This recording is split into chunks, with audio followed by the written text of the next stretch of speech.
tonga amin'ity volana septambra 2025 volana fasivy amin'ny taona 2025 anapaka am-poko sy amponao ary ho antsika rehetra ny fiadanan'i Kristy. Amen. Vavaka sy misaotra anao zay raha eo fa menao volana vovoandray efa nitahinao nandritry ny volana fahavalo tamin'ny volana aogositra lasa tiriny. Ankehitriny zay dia minoloa hevitra vovoandray toy velon'ny finoana ny mpino.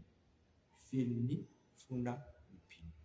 Dia ataovy matakatra zay finoana tianao anananay zay tompo, satria ianao ny tompo ny finoanay sy mpanefasana. Dia velariko hatraminay izany finoana tianao hiainanay izany. Miteneninao Jesosy, ovinkely izay mpanomponao. Amen. Velon'ny finoana ny mpino ny volana septambra 2025. Ny anjara mofinaina ho antsika amin'ity alatsinainy ity dia Genesisy 9:20 andininy 5:10. Genesisy 9:20 andininy 5:10. Vakina amin'ny anaran'i Jesosy izany manao hoe: ary Jehovah niseho tamin'ny Abrahama teo ankazo telo bitany Mamre, ary nipetraka teo am-baravarany lainy izy raha nafana ny andro. Dia nanompo ny masony izy ka nijery ary andeo nisy telo lahy mijanona teo an-tandifiny, ka noho ny nahita ireo izy dia nala teo am-baravarany lainy ka niazakazaka hiantsena azy dia nikoka tamin'ny tany. Ka nanao: Tompo, raha mahita fiteo masonao aho, masiny ianao aza te mandany ny mpanomponao. Aoka angalana rano kely ianareo anasana ny tokotrareo, aoka mba hiala sasatra kely mampotiky ny hazo ianareo. Dia akamofo kely aho ataonareo ody ambavafo, ary vavaka izany dia le ihany ianareo fa tonga ty amin'ny mpanomponareo ianareo ary hoy izy telo lahy: ataovy ihany ary zay nolazainao. Tena ndeha faingana Abrahama nakany anday tany amin'ny Sara ka nanao hoe: faingaina maka koba tsara toto intelo famarana, dia fetao ataovy mofo. Ary Abrahama kosa niazakazaka nakany amin'ny omby dia naka zanak'omby tanora sady tsara ka nalotra azy tamin'ny ankizy lahy, dia lasa faingana izy amboatra azy. Ary Abrahama naka ronono mandry ary ilay zanak'omby ny fanamboarany dia nahosiny teo anoloan'izy telo lahy, ary nijanona teo nilany teo ambany hazo izy dia mihinana izy telo lahy. Ary hoy izy telo lahy tamin'ny Abrahama: ay Sara vatonao?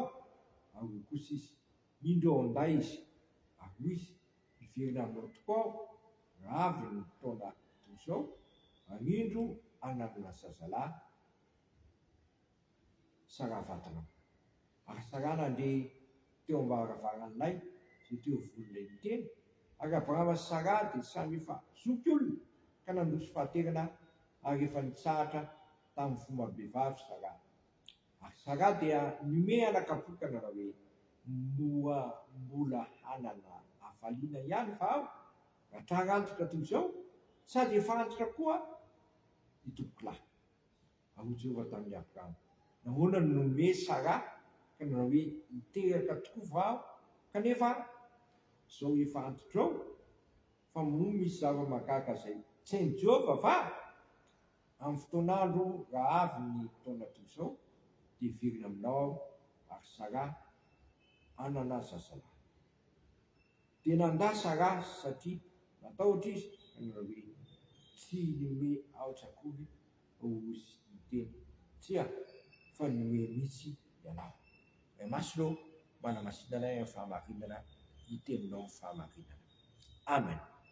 Eto amin'ity lahatsoratra masiny ity dia tsy mivadika amin'ny teniny Jehovah Andriamanitra efa nampanantena izy fa na dia efa antitra toy ny azy Abrahama dia mbola hiteraka any izy Sara. Eo raha teo moa ilay tenin'ny voalaza hoe: moa misy zavatra mahagaga izay tsy hain'i Jehovah va?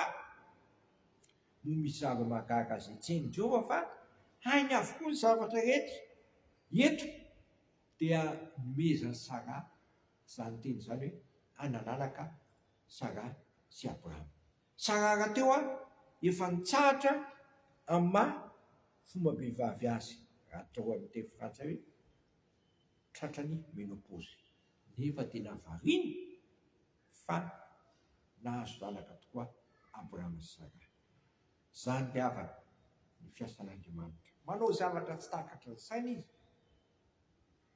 Votra lavitra noho ny ze eritreretintsika na iverintsika no ataony. Eto raha teo dia ambara hoe moa misy zava-mahagaga tseny fa aina avokoa ny zavatra rehetra. Mila manana finoana zasy ianao, mila matoky azy satria very ny finoana ny mpino. Amen. Tena sy misaotra anao izay raha io fa tsy mitsahatra anao maneho ny voninahitra ao, indrindra rehefa mino sy matoky anao izay. Ampitombo finoana ty anatinay mahasoa mahita ny voninahitra ao sy mahafantatra ny fahalebiazanao. Moa misy zava-mahagaga tsenao fa hainao avokoa ny zavatra rehetra. Aok'izay anakin-dono ny fiainanay aminao akana misy kosa no manana teny fiainana manak'izay.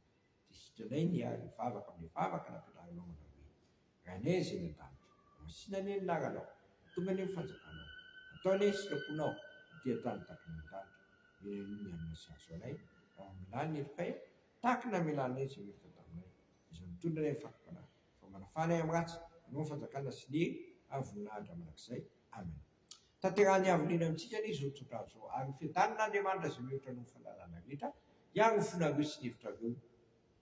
Matoky izay ny antsarareo. Moa misy zava-mahagaga saina fa aina avokoa ny zavatra rehetra. Amen. Voninahitra ny ho an'Andriamanitra ihany amin'ny anarany Ray sy ny Zanaka ary ny fanahy masina. Amen.